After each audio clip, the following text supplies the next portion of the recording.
Use the means of today to reach the people of today.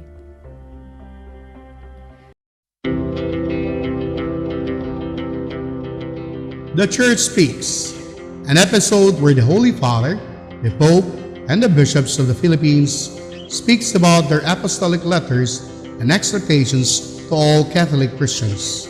Balik kita sa paghiskot pa itong sa Pastoral Catechesis for the Year of Ecumenism, Interreligious Dialogue and Indigenous People. Naibalik ang kahiusahan alang sa mga tanang mga Kristiyano nga mao ang central nga ipahinumduman sa Second Vatican Council.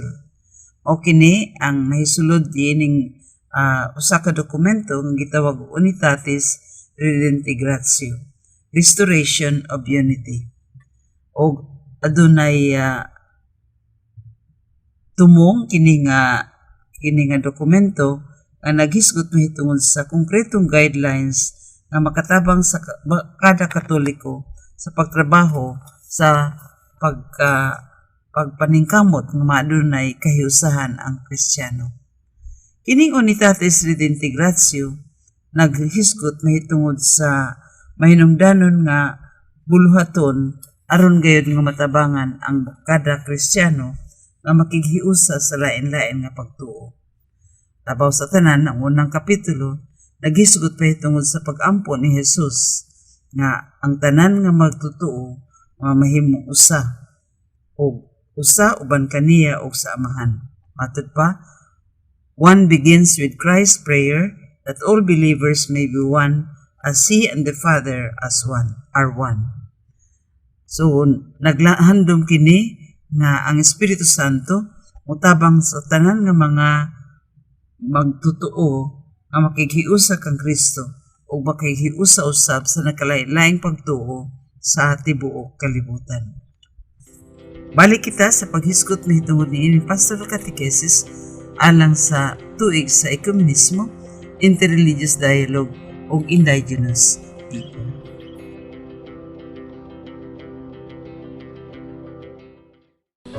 This Holy Mass is brought to you in collaboration with Ricardo O. Santiago Sr., Stu and Nancy Santiago and family, Stephen and Joy Santiago and family, Sally May and Benedicto Lim Jr. and family, Steve G. Santiago and family, Sonny Boy and Luella Santiago and family, APM, Ed and Promo Management, Alex P. Montañez and family, Mercy Evangelista and family, St. John Paul II College of Davao, Royal Bread House Incorporated, Tat and Gigi Coronel and family, Teresita Villa Abrilia, T. Linaw Trucking Services, Davao Durian Laundry Services Company, Mr. and Mrs. Portasio and Fe Takandong, Chardin, JDB Diversified Incorporated,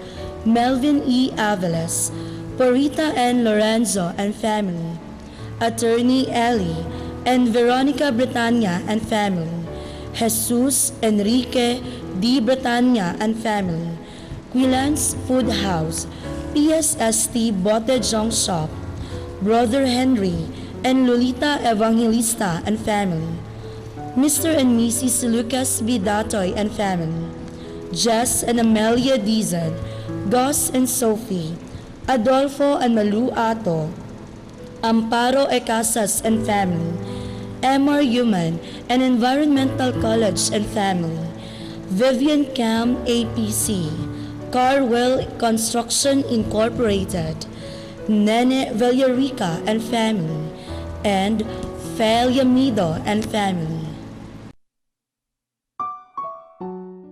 Offering of the Holy Mass. Accept Most Holy Trinity. This sacrifice fulfilled at one time by the divine word, and now renewed on this altar through the hands of your priest. I unite myself to the intentions of Jesus Christ, priest and victim, that I may be entirely offered for your glory and for the salvation of all people. Through Jesus Christ, with Jesus Christ and in Jesus Christ, I intend to adore your eternal majesty, to thank your immense goodness, to satisfy your offended justice, and to beseech your mercy for the church, for my dear ones, and for myself.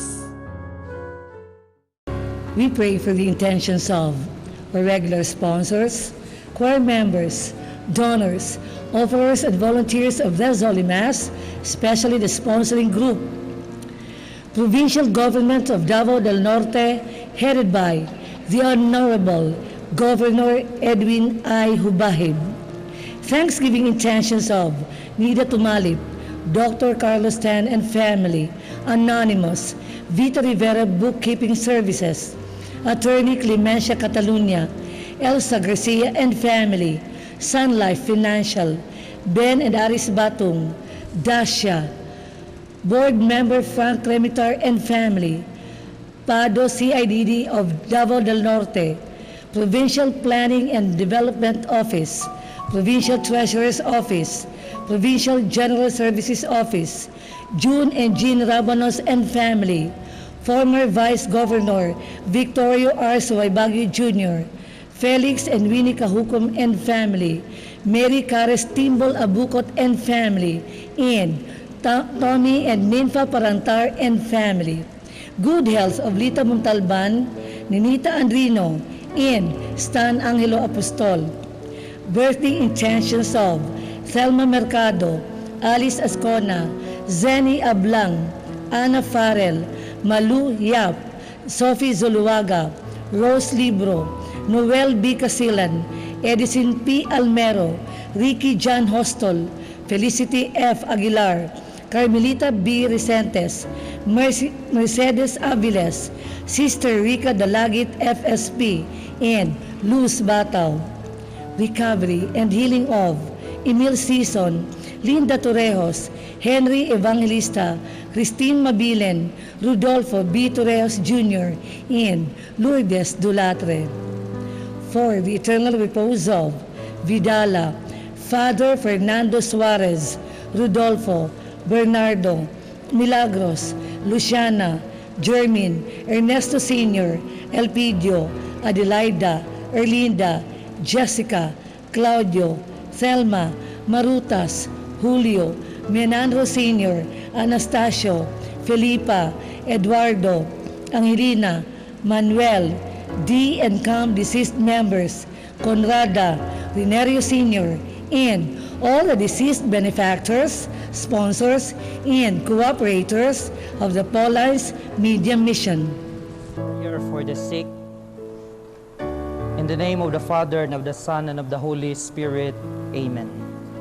Lord and Father, God without end and almighty, through your grace, you gave us strength and help in our weakness. In your mercy, touch your sick people. Deliver them from their sicknesses and restore them good health, so that, assured of your goodness and love, they will praise and thank you in your holy name. This we pray through Christ our Lord. Amen. In the name of the Father, and of the Son, and of the Holy Spirit. Amen. Dear brothers and sisters, good morning. Red Wednesday is a grim reminder that Christianity is still suffering from persecution. But Jesus wants his missionaries, his Christians, to be the people who, even after passing hard times, still manage to preserve inner peace and joy. They can only do this if they forgive and pray for all those who are harming them. Their hearts rest in the power of God, who can change the worst events in their lives for good. Jesus tells us today that as God's children, we have to imitate his love, which does not limit itself to good people. As believers, we are not called to remain passive before evil and injustice around us. May this Eucharist be the source of our inspiration and strength in loving our brothers and sisters. The presider of the Holy Mass is Father Tomas Jr. P. Avila of the Diocese of Tagum. The choir during this Mass is the Children and Youth Choir of Parish of Christ the Eucharistic King, Tagum City. Let us joyfully celebrate the banquet of love. Please stand as we start the Holy Mass.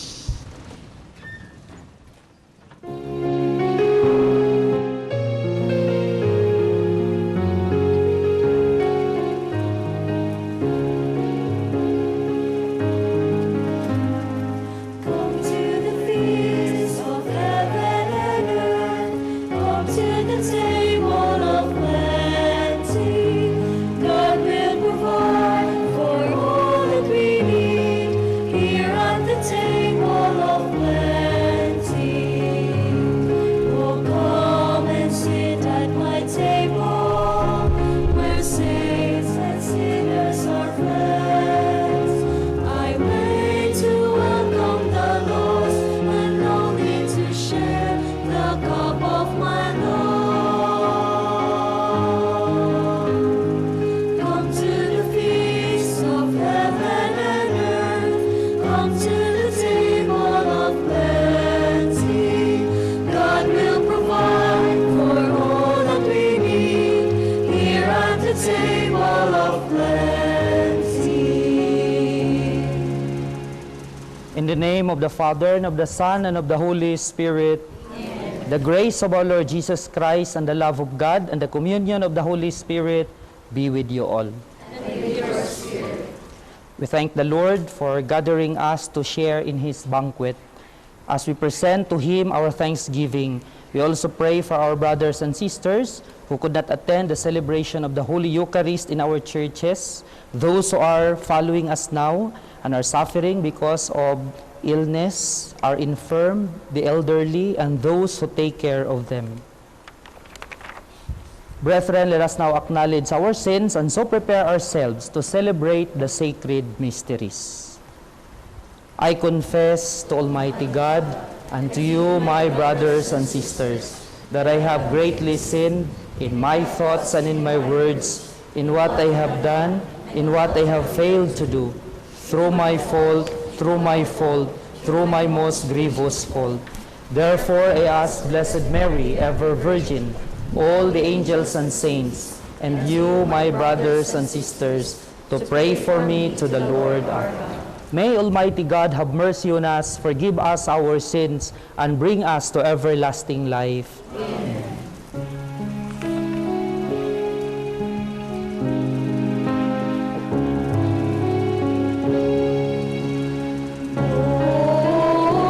Lord, have mercy. Lord, have mercy. Christ, have mercy. Christ,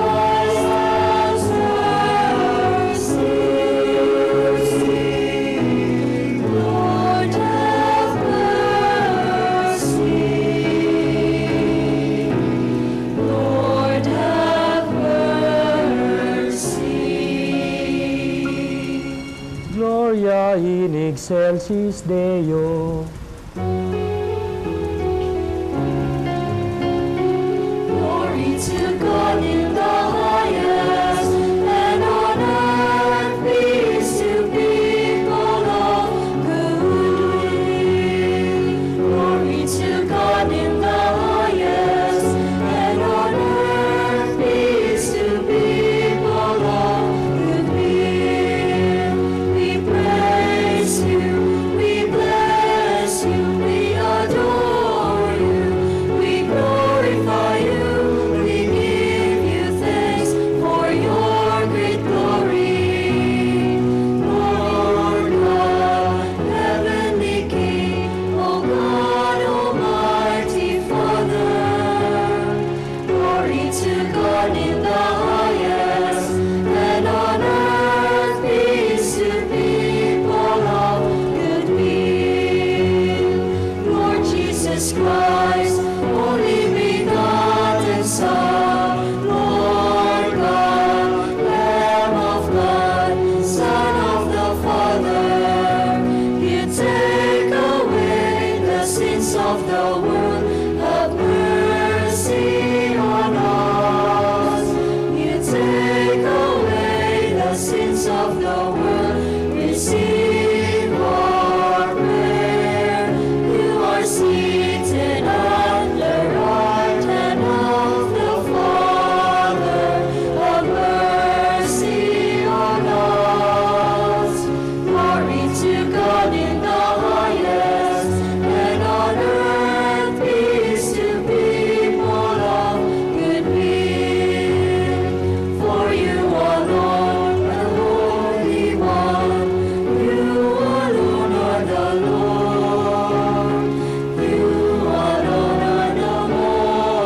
Let us pray.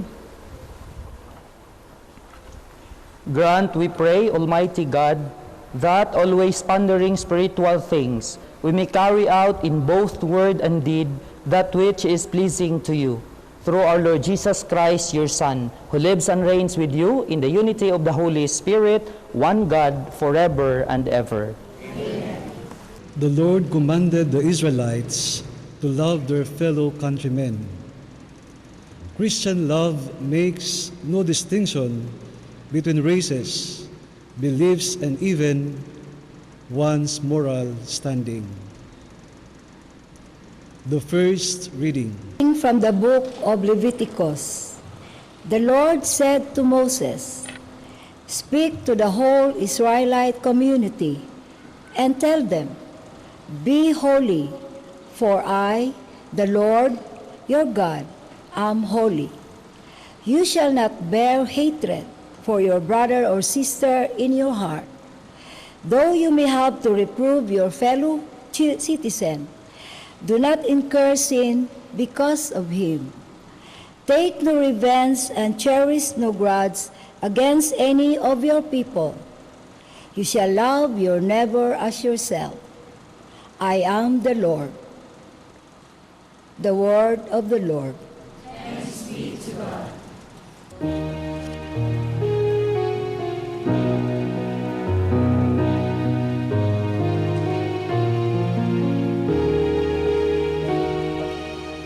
The Lord is kind and merciful. The Lord is kind and merciful. Bless the Lord, O my soul, and all my being, bless his holy name. Bless the Lord, O my soul, and forget not all his benefits. The Lord is kind and merciful. He pardons all your iniquities. He heals all your ills. He redeems your life from destruction. He crowns you with kindness and compassion. The Lord is kind and merciful. Merciful and gracious is the Lord, slow to anger and abounding in kindness. Not according to our sins does he deal with us, nor does he requite us according to our crimes. The Lord is kind and merciful.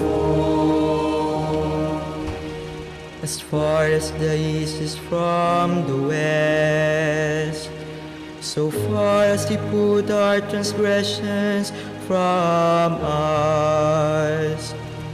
As a father has compassion on his children, so the Lord has compassion on those who fear him. The Lord is kind and merciful. The Lord is kind and merciful.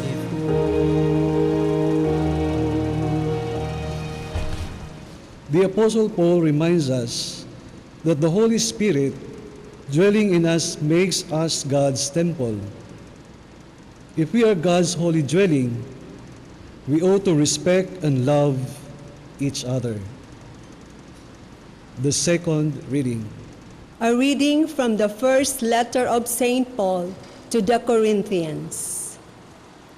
Brothers and sisters, do you not know that you are the temple of God, and that the Spirit of God dwells in you?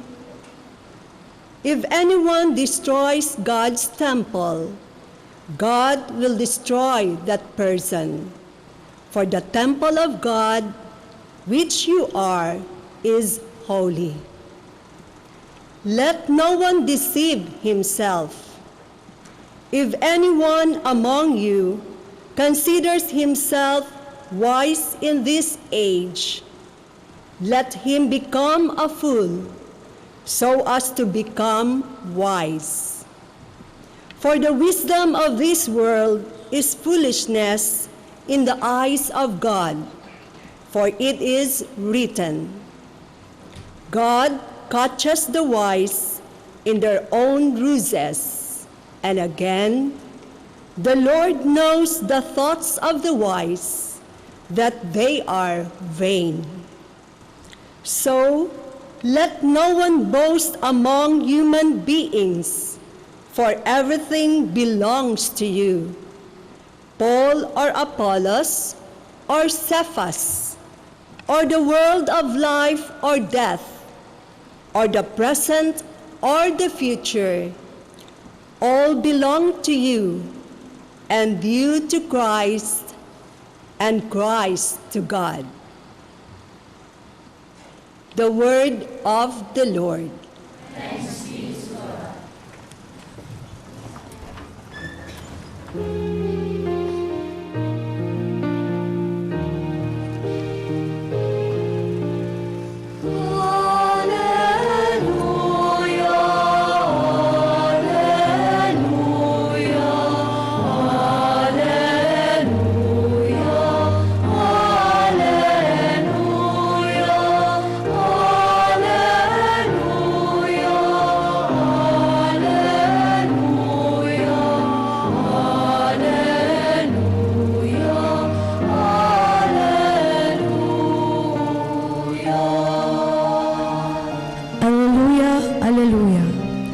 Whoever keeps the word of Christ, the love of God is truly perfect in him. Alleluia, alleluia.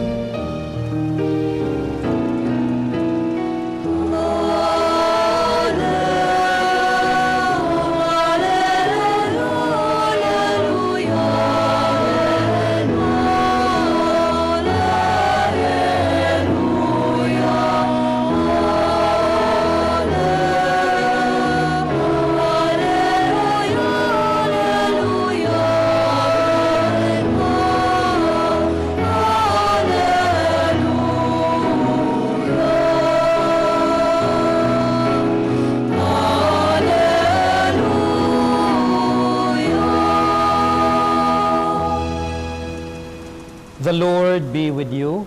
And with your spirit. A proclamation from the Holy Gospel according to Matthew. Glory to you, O Lord.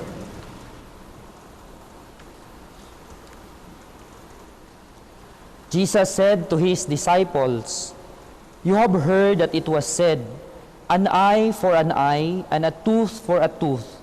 But I say to you, offer no resistance to one who is evil.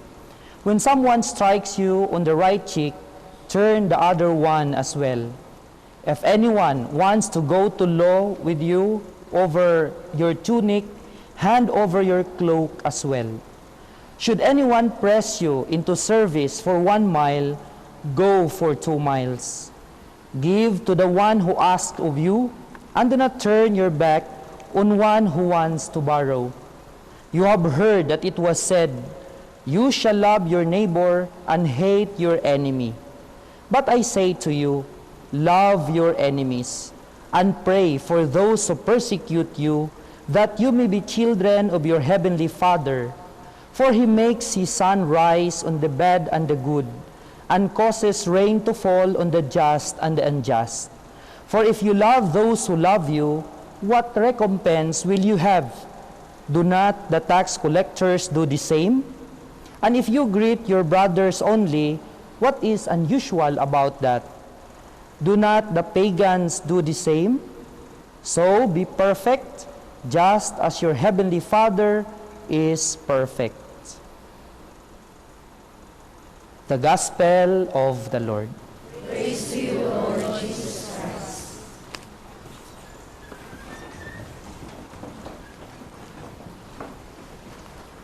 My warmest greetings to all of you.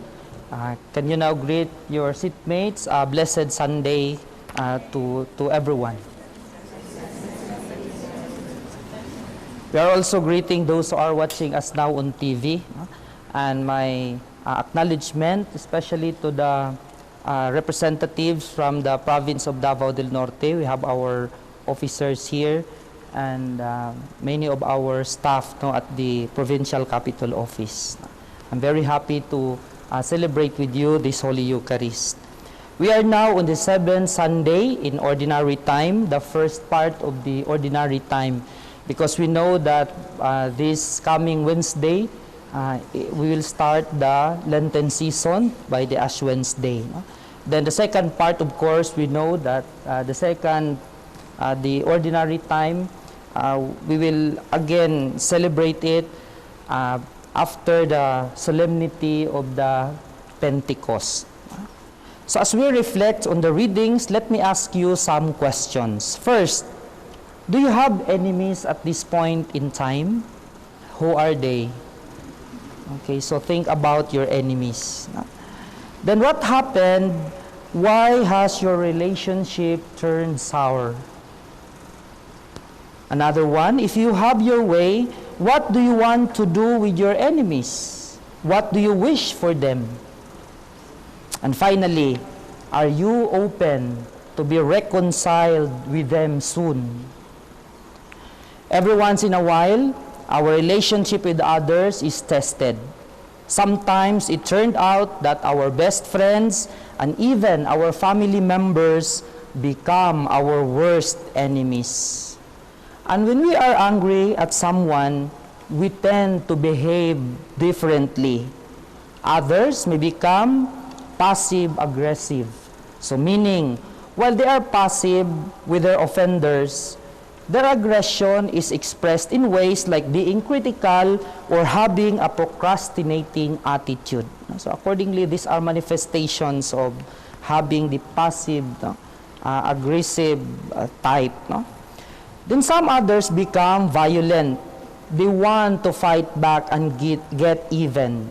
And there's no wonder that there are still tribes and cultures that practice the law of retaliation, or which is also known as the lex talionis. The earliest reference to this law was in 1790 or the 18th century, but this was before the birth of Christ.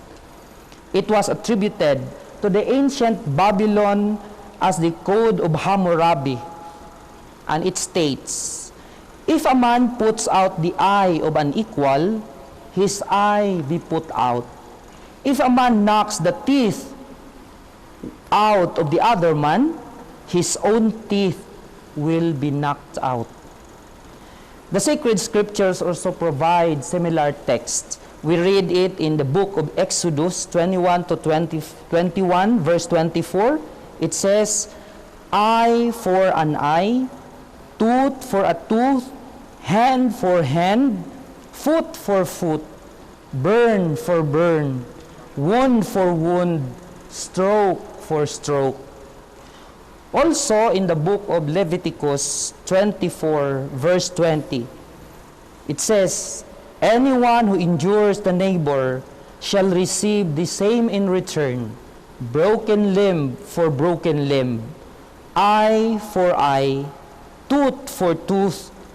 As the injury inflicted, so will be the injury suffered. The lex talionis, the law of retaliation, was after all not encouraging revenge.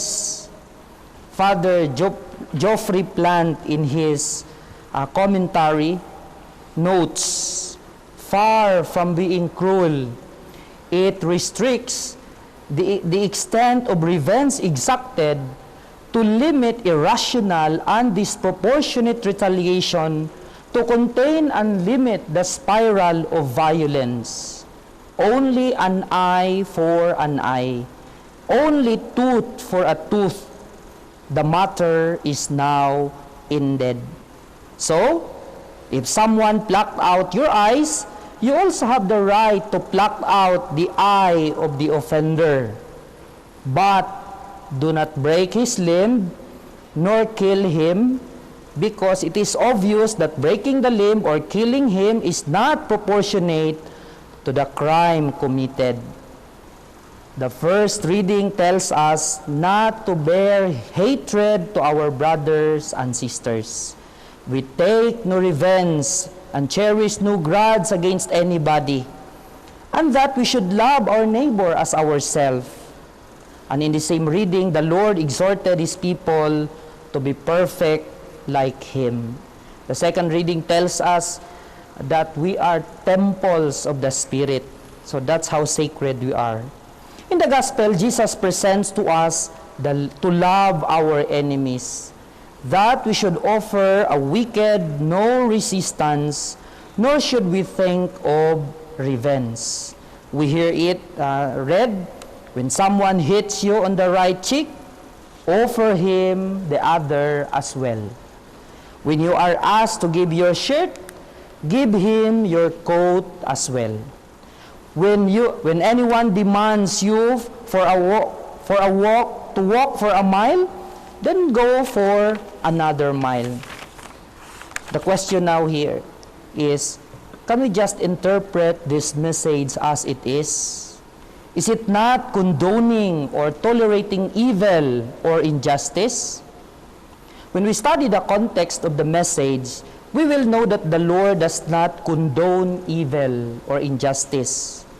In biblical times, when one is hit on the left cheek, he offers his right cheek, and the offender would use his backhand, which at that time was considered a severe affront to a person's dignity. It means it's a very degrading act. When one offers his shirt and his coat, so what happens? That person is left naked. And this would make the offender embarrassed. Are we not embarrassed seeing someone walking naked in the public? Of course, we are embarrassed. In Jesus' time, the Roman soldier could ask someone to carry his load for a mile. But more than that, the soldier would be held accountable for his abuse of power, say if he walks for another mile. So how would we respond to our offenders or to the schemes and machinations of evil? Or we can either fight or have flight or flee when confronted with an enemy. When we fight, however, we only add more fire to the situation, and we contribute to the escalation of violence. When we escape, on the other hand, which could have been the easy way, the culprit would believe that violence would get them whatever they want. Or we say, we just allow evil or violence to thrive. So, which option now do we have to take? Flight or fight? But seeing the loopholes of the two options, let us consider a third proposition. It is called a strategy of engagement, and it is to help transform the aggressor from within. It is helping him realize that what he does is not right. It is giving him a mirror to let him see the destructiveness of his action. I remember when I was still in high school, of course like you may have had experience a bully classmate. I also have my own dose with it. Because of his size, of course, I was too small to fight him back. So he kept on teasing me, calling me names. Despite that, I did not give in to the temptation of having revenge. But one time, we had our class activity. we were grouped into smaller groups, and he was one with our group. And when the discussion started, and we were asked to do something, I noticed his own difficulty. I could have insulted him, or I could have get even. But I generously share my time, and I helped him in his difficulty. And after that, or from then on, we became good friends. It's a strategy of engagement, and we need to open doors for reconciliation, and we need prayers for it to happen. Brothers and sisters, this year, as we may have known, is the year for interreligious dialogue, ecumenism, and indigenous peoples. It is an invitation for all of us to dialogue, to engage with our brothers and sisters who may have different faith with us, that despite our differences, we can still live together in unity, in harmony, and in mutual respect. So who are your enemies? I hope with them you will find an opportunity to be reconciled with them, to forgive and be forgiven, and to become agent for their transformation by creatively engaging them. Amen.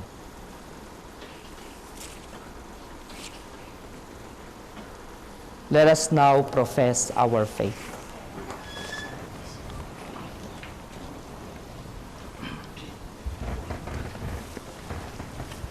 I believe in one God, the Father Almighty, maker of heaven and earth, of all things visible and invisible. I believe in one Lord Jesus Christ, the only begotten Son of God, born of the Father before all ages, God from God, light from light, true God from true God, begotten, not made, consubstantial with the Father. Through him all things were made. For us men and for our salvation, he came down from heaven, and by the Holy Spirit was incarnate of the Virgin Mary and became man. For our sake he was crucified under Pontius Pilate. He suffered death and was buried, and rose again on the third day, in accordance with the Scriptures. He ascended into heaven and is seated at the right hand of the Father. For he will come again in glory to judge the living and the dead, and his kingdom will have no end. I believe in the Holy Spirit, the Lord, the giver of life, who proceeds from the Father and the Son, who with the Father and the Son is adored and glorified, who has spoken through the prophets. I believe in one holy, Catholic, and Apostolic Church. I confess one baptism for the forgiveness of sins, and I look forward to the resurrection of the dead and the life of the world to come. Let us now dedicate ourselves to mirror the Father's holiness in our daily lives. Let us ask the Lord for the courage to live up to the challenge of the gospel as we say, "Hear the prayer of your people, Lord." Hear the prayer of your people, Lord. That nations torn by war and violence may settle their conflicts through dialogue and peaceful negotiation, we pray. Hear the prayer of your people, Lord. That warring factions among our people may realize that violence begets more violence, while reconciliation ushers in peace and hope, we pray. Hear the prayer of your people, Lord. That oppressors and violent people may open their eyes to see that the love of God is an invitation for them to reform their lives, we pray. Hear the prayer of your people, Lord. That those who work for the cause of peace may be given strength and perseverance in their difficult mission, we pray. Hear the prayer of your people, Lord. Let us pray for the urgent concerns of our community and our personal intentions. We pray. Hear the prayer of your people, Lord. That our people in Luzon who are victims of eruption of Taal and nations experiencing hardships through due to storms, earthquakes, and other calamities that visited them, run to Christ as their refuge, we pray. Hear the prayer of your people, Lord. That our provincials, officials of our beloved province of Davao del Norte, headed by the Honorable Governor Edwin I. Hubahib, may always be guided and determined to pursue the various development agenda which are geared towards the upliftment of the lives of the poor and the underprivileged. We pray. Hear the prayer of your people, Lord. That the souls of the faithful departed enter to the joy of paradise, especially the deceased members of the sponsors, benefactors, and cooperators of the Pauline Mission, we pray. Hear the prayer of your people, Lord. May our prayers, O loving Father, help us to persevere, to live a holy life through our sincere service to our brothers and sisters. We ask this through Christ our Lord. Amen.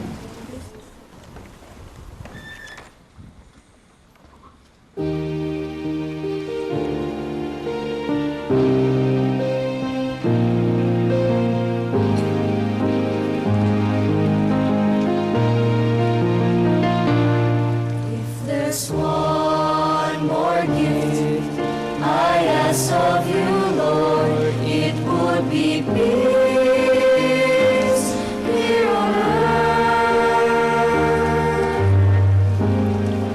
as gentle as your children's laughter all around, all around. Your people have grown weary of living in confusion. When will we realize that neither heaven is at peace? When we live not in peace, if there's one more gift For your I ask of you, Lord, Christ our it Lord. would be peace here on earth. What's within me? If there's one more gift I ask of you, Lord, it would be peace here on earth, as gentle as your children's laughter all around,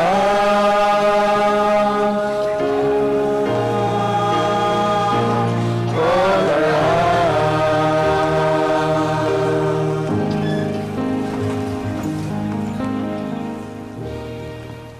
Pray, brethren, that my sacrifice and yours may be acceptable to God, the Almighty Father. May the Lord accept the sacrifice at your hands for the praise and glory of his name, for our good and the good of all his holy church. As we celebrate the mysteries, O Lord, with the observance that is your due, we humbly ask you that what we offer to the honor of your majesty may profit us for salvation. We ask this through Christ our Lord. Amen. The Lord be with you. And with your spirit, Lift up your hearts. lift them up to the Lord. Let us give thanks to the Lord our God.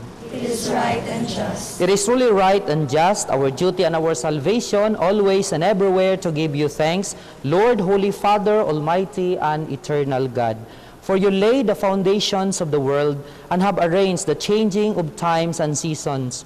You formed man in your own image and set humanity over the whole world in all its wonder, to rule in your name over all you have made, and forever praise you in your mighty works, through Christ our Lord. And so, with all the angels, we praise you, as in joyful celebration we acclaim.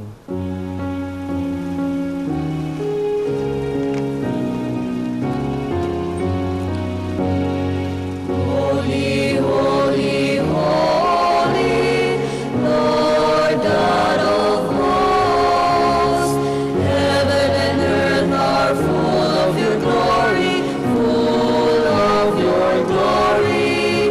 Hosanna.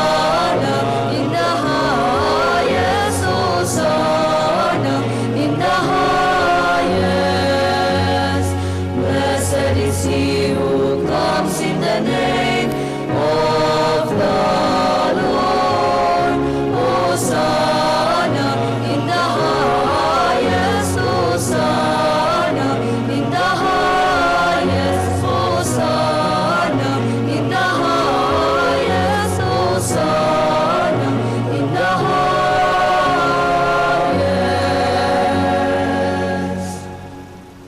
You are indeed holy, O Lord, the fount of all holiness. Make holy, therefore, these gifts, we pray, by sending down your Spirit upon them like the dewfall, so that they may become for us the body and blood of our Lord Jesus Christ.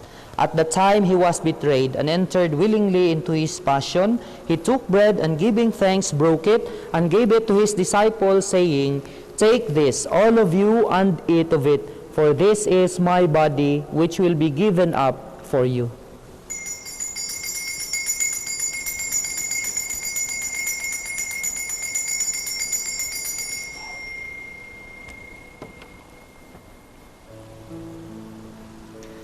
In a similar way, when supper was ended, he took the chalice, and once more giving thanks, he gave it to his disciples, saying, Take this, all of you, and drink from it, for this is the chalice of my blood, the blood of the new and eternal covenant, which will be poured out for you and for many, for the forgiveness of sins. Do this in memory of me.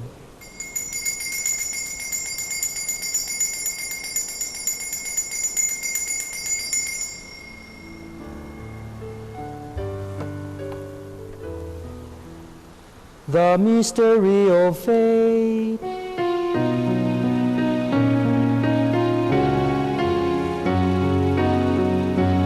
When we eat this bread and drink this cup, we proclaim your death, O Lord, until you come again, until you come again.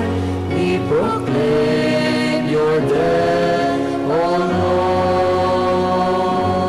Lord. Therefore, as we celebrate the memorial of his death and resurrection, we offer you, Lord, the bread of life and the chalice of salvation, giving thanks that you have held us worthy to be in your presence and minister to you. Humbly we pray that partaking of the body and blood of Christ, we may be gathered into one by the Holy Spirit. Remember, Lord, your church spread throughout the world and bring her to the fullness of charity, together with Francis, our Pope, Romulo, our Bishop, all the clergy, our consecrated brothers and sisters, and your entire people, especially those who are here before you. Remember also our brothers and sisters who have fallen asleep in the hope of the resurrection, and all who have died in your mercy. Welcome them into the light of your face. Have mercy on us all, we pray, that with the Blessed Virgin Mary, Mother of God, with Blessed Joseph, her spouse, with the blessed apostles, and all the saints who have pleased you throughout the ages, we may merit to be co-heirs to eternal life, and we praise and glorify you through your Son, Jesus Christ.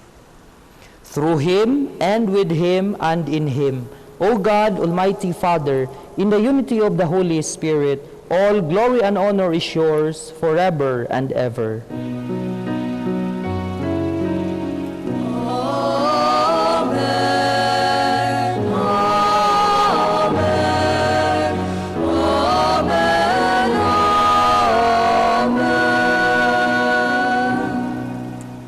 At a Savior's command and formed by divine teaching, we dare to say,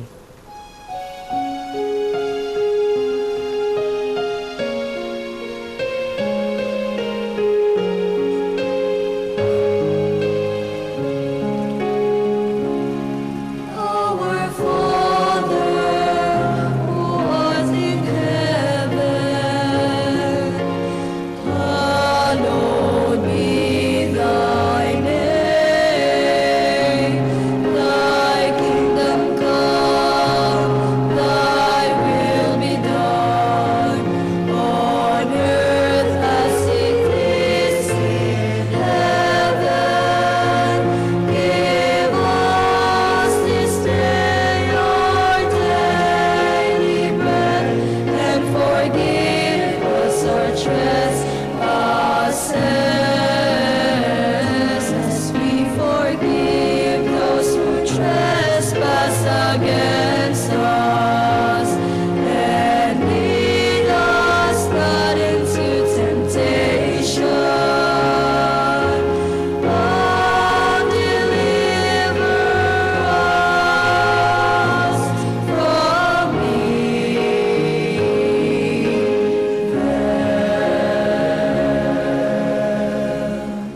Deliver us, Lord, we pray, from every evil. Graciously grant peace in our days, that by the help of your mercy we may be always free from sin and safe from all distress, and as we await the blessed hope and the coming of our Savior, Jesus Christ. And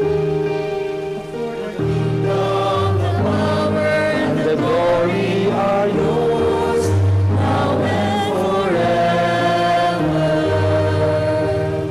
Lord Jesus Christ, who said to your apostles, "Peace I leave you, my peace I give you. Look not on our sins, but on the faith of your church, and graciously grant her peace and unity in accordance with your will, who live and reign forever and ever." Amen. The peace of the Lord be with you always. And with your spirit. Let us now offer each other the sign of peace.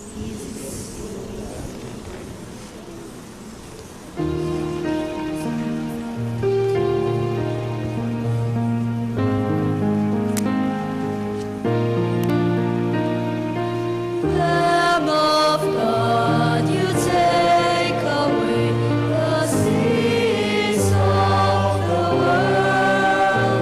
Have mercy on us. Lamb of God, You take away the sins of the world. Have mercy on us. Lamb of God, you take away the sins of the world. Grant us peace. Grant us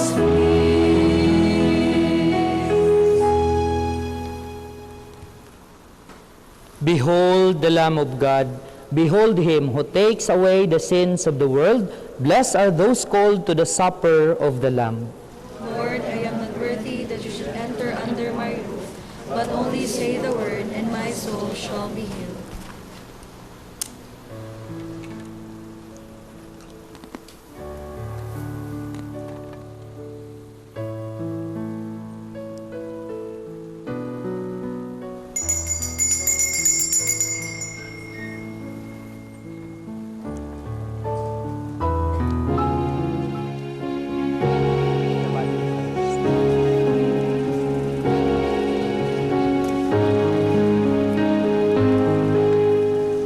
Stay, God gives me strength above heaven, sun and moon shining, flame in my heart.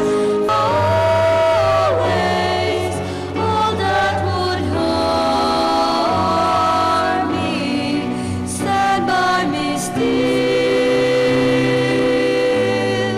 stand by me still. Stand by me still. Stand by me still.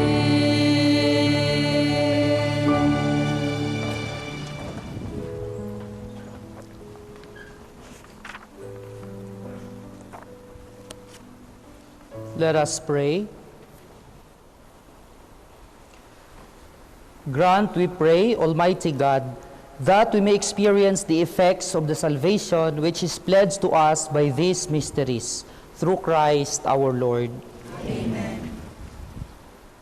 The Lord be with you. And with your spirit. Bow now your heads and pray for God's blessing. For every prayer, our response is Amen. May Almighty God always keep every adversity far from you, and in His kindness pour out upon you the gifts of His blessing. Amen. May God keep your hearts attentive to His words, that they may be filled with everlasting gladness.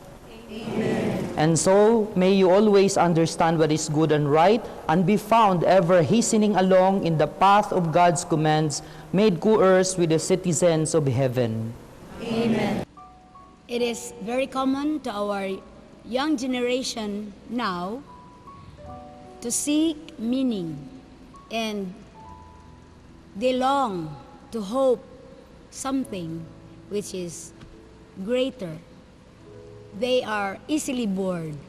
So for parents, I encourage you, if you have youths and younger children, to have a copy of this book.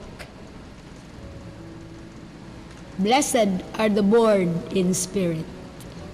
This is for young Catholics who are searching for meaning. This is only 125 pesos and is available at the Daughters of St. Paul or Paulines Media Center located at Bolton Street, Davao City. Thank you and have a blessed Sunday. And may the blessing of Almighty God, the Father, and the Son, and the Holy Spirit come down on you and remain with you forever. Amen. The Holy Eucharist has been celebrated. Go in peace, glorifying the Lord by your life. Thanks be to God.